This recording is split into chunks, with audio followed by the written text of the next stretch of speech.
L'histoire ne dit pas si elles ont été entendues dans les salons feutrés de l'Élysée. Mais à Paris, Bordeaux, Nantes ou encore Marseille, tandis qu'Emmanuel Macron s'exprimait à la télévision ce lundi soir, l'appel au concert de casseroles a été suivi par ces Français de tous âges, opposés à la réforme des retraites. Cette colère... Au même moment, à la télévision, le président français affirme que la réforme était nécessaire et annonce qu'il se donne 100 jours pour répondre à la colère exprimée ces dernières semaines. Et le 14 juillet prochain doit nous permettre de faire un premier bilan. Nous avons devant nous 100 jours d'apaisement, d'unité, d'ambition et d'action au service de la France.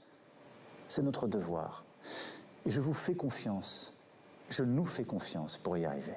Notre système de santé... Mais la confiance est-elle encore possible? Ces manifestants ont le sentiment de ne pas être écoutés par un président qu'ils ne veulent plus entendre. Je trouve que c'est beaucoup plus que la retraite, ces manifestations.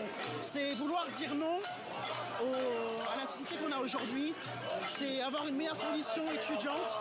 Et évidemment, c'est que plus tard, on puisse aussi vieillir avec dignité et avoir une retraite plus tard, quoi. Macron, il faut qu'il entende qu'on n'est pas d'accord avec cette loi et que c'est pas parce qu'il a des outils au pouvoir qui lui permettent d'être autoritaire qu'on le laissera devenir un dictateur, en fait.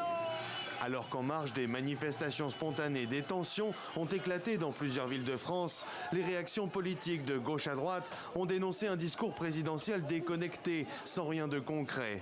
Les chefs de file de l'intersyndicale, eux, ont annoncé qu'ils ne participeraient pas à la réunion proposée par le président et ont appelé à faire du 1er mai une journée de mobilisation massive, unitaire et populaire contre la réforme des retraites.